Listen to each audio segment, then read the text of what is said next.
This study found that one typical dating website design encourages users to make biased decisions. Additionally, we have found one possible way to reduce such bias. Hello, my name is Zilin, and I'm going to talk about our paper, not just the preference, reducing biased decision-making on dating websites. Dating websites have become a vital space for people to connect. More and more evidence shows that dating websites' designs are not bias-free. Many features on dating websites have directly contributed to the racial segregation between the minorities and white. For example, dating websites include filtering features based on people's race.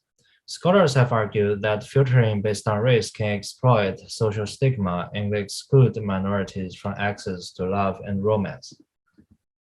In this project, we attempt to investigate other dating website design features that are also biased. Here are different versions of the same swipe interface. It is almost the most popular dating website design. The users will swipe left to dislike and swipe right to like, a quick interaction that allows users to go through thousands of profiles a day. A notable attribute of such a system is that it prioritizes profile pictures. This design encourages quick decision-making based on superficial attributes. People form first impressions based on the profile's race and then give false assessments on the profile even when the evidence presented indicates otherwise. We designed 3 interventions to reduce such bias.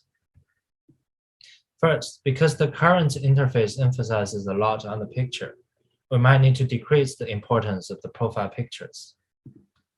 We reversed the sequence of the information presented to the users. We show the profile descriptions.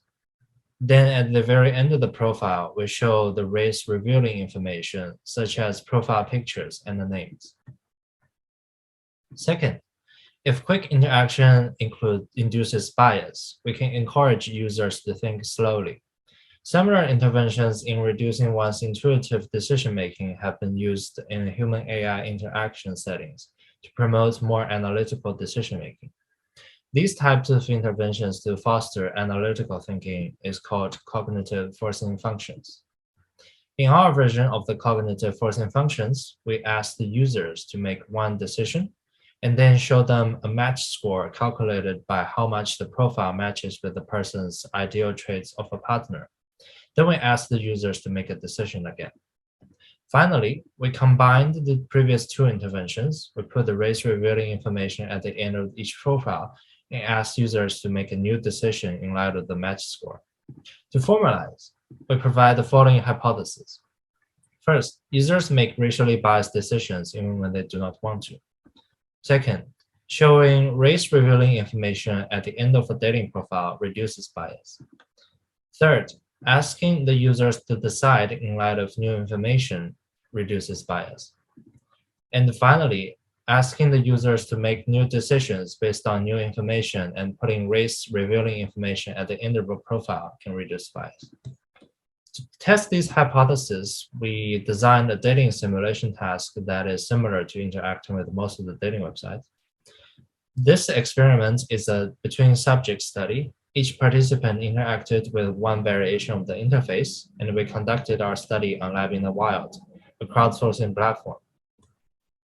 First, when users came into our study, they had to mark the importance of some questions about their ideal partner's traits. We picked these questions from the OkCupid dating website. We used these answers to these questions to construct fictitious profiles that the users can interact with. After answering the questions, the participant interacts with these fictitious profiles. Each profile has a picture, a name, and descriptions. On the profile page, the participant can swipe left to dislike and swipe right to like, or they can expand the profile by clicking on a button. Each participant interacted with profiles of 3 races, Asian, Black, and white. Each has 5 profiles, and each race profile has a different match score of 20%, 40%, and up to 100%. These percentages are calculated according to the number of questions the participants considered important earlier. The profile images were generated from a GAN network. We handpicked the faces to ensure that the variables such as the direction of the face and facial expressions were controlled. These images were further evaluated by M checkers and vetted according to the attractiveness. We varied the presentation of the profiles in the following 4 ways, as we have discussed before. After interacting with the profiles, the participants answer the question, assessing whether they had a racial preference so that we can use this variable to determine if the participants have explicit bias. In our analysis, we conducted mixed effects ordinal regressions, and we controlled for participant gender, profile gender, the score of the profiles, and you can find detailed statistical analysis in the paper. As a result, people who said that race was not a factor in their dating decision exhibited anti-Black bias. Reversed sequence intervention reduced such bias. And finally, updates and combined interface did not reduce anti-Black bias. In summary, we have 2 hypotheses supported. People showed bias when they didn't want to, and displaying race-revealing information at the very end will result in less biased decisions. Then let's consider if we can implement these interventions in real life. Some argue that removing the saliency of images reduces the fun in dating websites, and users are less likely to engage with the interface in that case. Instead of intervening all the time, we can predict when people are biased and then apply the intervention accordingly. Additionally, dating websites do not have to implement the exact interface design. As long as the racial information is de-emphasized, people will show reduced bias. Some websites have already adopted similar designs. For example, Taffy only reviews user profile pictures after several exchanges of messages, reducing race saliency. At the same time, this interaction is fun because the users are curious. There are limitations in our study. We ran our study on a dating simulation rather than an actual dating website. So please let us know if we can contact anyone from the audience who wants to do a user study on a real dating website.